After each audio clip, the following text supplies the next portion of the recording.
Hello, everyone. It's a pleasure to be with you once again to share with you our weekly Sunday school lesson. Hopefully, you have joined our previous Sunday school lessons and you have been all caught up and you're ready for today's lesson. Our subject today is God gives victory over the Amalekites. Our lesson is extracted from Exodus, the 17th chapter, the 8th through the 16th verse, and we do have a golden text that I will read this time. How about that? It reads, "And it came to pass, when Moses held up his hand, that Israel prevailed, and when he let down his hand, Amalekite prevailed." Exodus 17:11. We'll talk about that, what that means. That's sort of the heart of our lesson. This is lesson 3 in our quarter, and the date of our lesson is September 20, 2020. How about that? And so I'm going to give you a brief synopsis of last week's lesson, and then sort of connect the dots, and then we'll be in the heart of our lesson today. So last week, the children of Israel, the Lord had led them to a place called Rephidim, and we asked some questions. What was the means by which the Lord led the children of Israel? And the answer was he led them with a cloud by day to keep them cool, and a pillar of fire by night to keep them warm. What I get out of that is the Lord is always, he takes care of every detail, and he cares about our comfort. He also provided for the children of Israel last week water from a rock. The previous week, slow down, Latanya, he provided bread and meat. And so we see the Lord providing for the children of Israel. Even when they murmured, even when they complained, he still was a gracious God, and he provided for them. And so the place where they were last week was called Rephidim. And in our lesson today, they're still in Rephidim. And so that's just the previous history. And so we're in our lesson today. And it begins with an introduction of a new set of folk. These are called Amalekites. They are the descendants of Amalek. Now, who is Amalek? I could ask you that question, but I won't ask you that question. I'll just give you the answer. So Amalek is the descendants of Esau. Now you may ask, who is Esau? So we have Abraham. Abraham had Isaac. Isaac had Jacob and Esau, twins. Jacob is the forefather for the Israelites, the people that we have been talking about, the nation that we have been talking about, because Jacob had 12 sons, and the 12 sons moved to Goshen, which was near Egypt, became slave, grew as a nation, and is considered God's chosen people. Esau, in the meantime, his children, his descendants grew into a nation, but they were more of a nomadic group of people that would raid other populations to survive. They would go in and raid lands, and raid populations, raid cities, take and plunder the place, and then leave. And so we're being introduced to the Amalekites today in our lesson. And so what has happened is the children of Israel, as I mentioned, were still in Rephidim, and the Lord had provided water from a rock, and they had settled there for a little while and made the place look nice. And here come the Amalekites. But prior to them coming to Rephidim, they came there because they wanted to take over.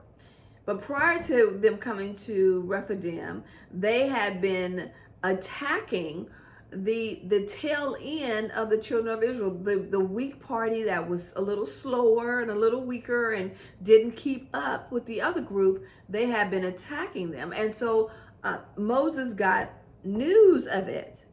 And then when they came to take over Rephidim while they were there, Moses decided to take action. And so we look at this as a problem. This was a problem for the children of Israel, and they did not sit on the problem. The leader Moses acknowledged God. God gave him information, told him what to do, and they acted on it. Here's a life application. God does not expect us to sit idle by. He gives us a mind. We have the ability to act. He wants us to plan, and he wants us to face our problems, but not independent of him. And so we see the children of Israel. Now, mind you, the children of Israel are not prepared to go to battle. But Moses tells Joshua, collect men, we're going to battle tomorrow. So this gives a very small window for Joshua, because one, they're slaves. They just a few months ago just left Egypt, and the only weapons they potentially have is probably cooking utensils or some weapons that they handmade. They are not prepared to go to battle with these raiders. And I'm not talking about the Oakland Raiders. I'm talking about raiders who actually raid. And so they have this plan. The plan is that Joshua would pick the soldiers, and Moses would go on the hilltop and hold the staff the staff that God had given him up. And so Joshua obeyed, got the men together, and Moses took with him Aaron and Hur, H-U-R. Hur, we're being introduced to this individual. He is an elder in the tribe. And then Aaron. We know who Aaron is. Well, I know who Aaron is. So my question to my audience today, or to my class, and I'm sure you know this is a very easy question. What relationship is Aaron to Moses? And further on down in time, what would Aaron become?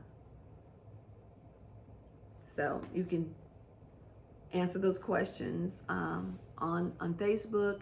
I want to give credit real quick to Paquita Nelson, who answered our questions last week successfully. She texted me, and so great job, Paquita.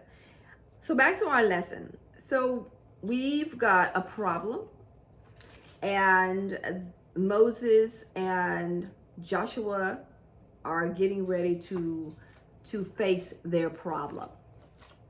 So they go to battle, and Moses goes up, as I mentioned, with Aaron and Hur, and he holds the staff in his hand. Now, what's so significant about the staff?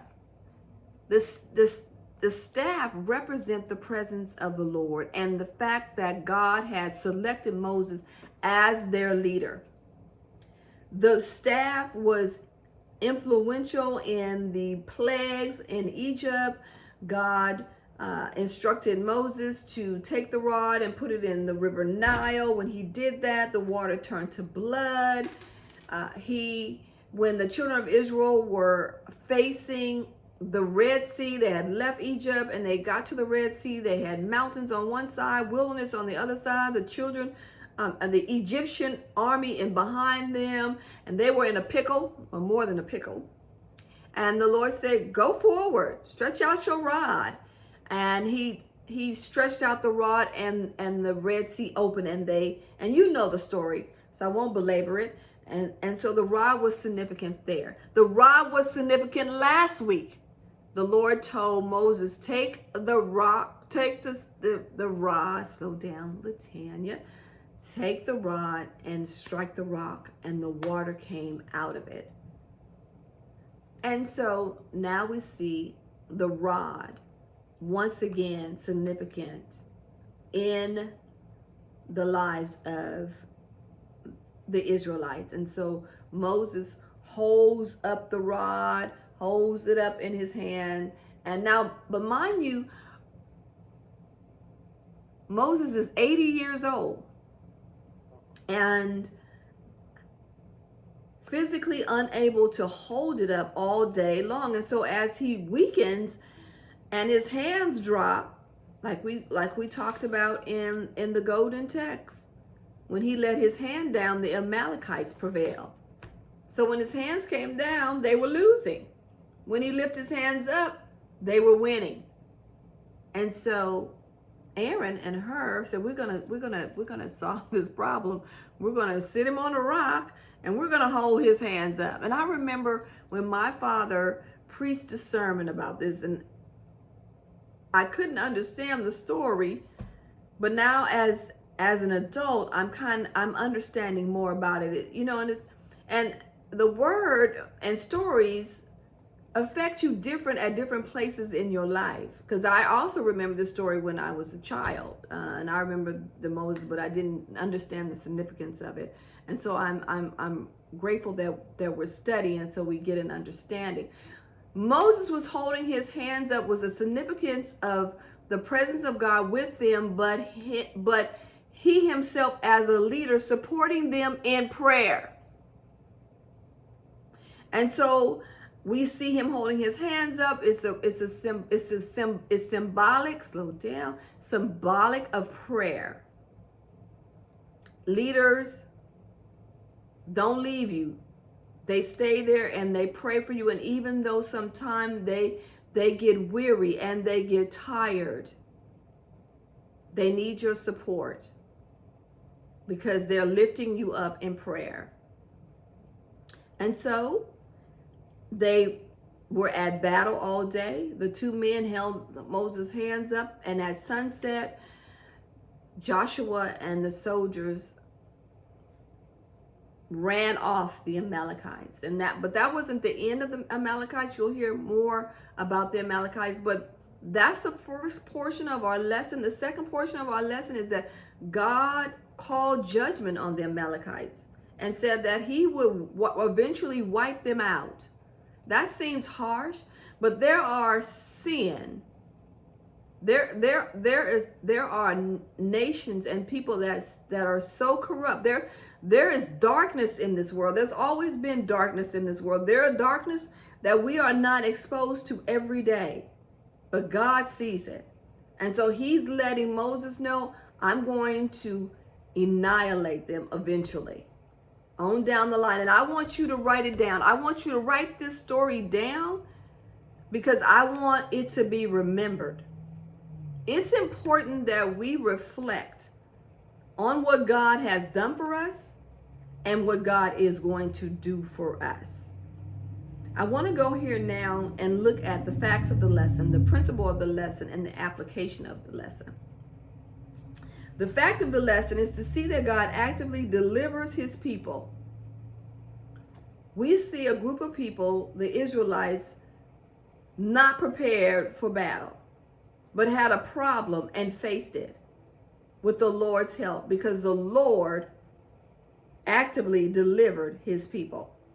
The principle of our lesson is to know that while the methods we use may change, we need God's leading. We need God's leading to handle our present problems. So when we can't solve it on our own, we should never leave the Lord out. I quote the scripture, and sometimes I quote it wrong, but this scripture is pertinent to our lessons. Trust in the Lord always and not lean to thine own understanding. In all thy ways acknowledge him, and he will direct thy path. The application of our lesson is to make sure that, like Moses and Joshua, we are dependent on God's help in facing present opposition.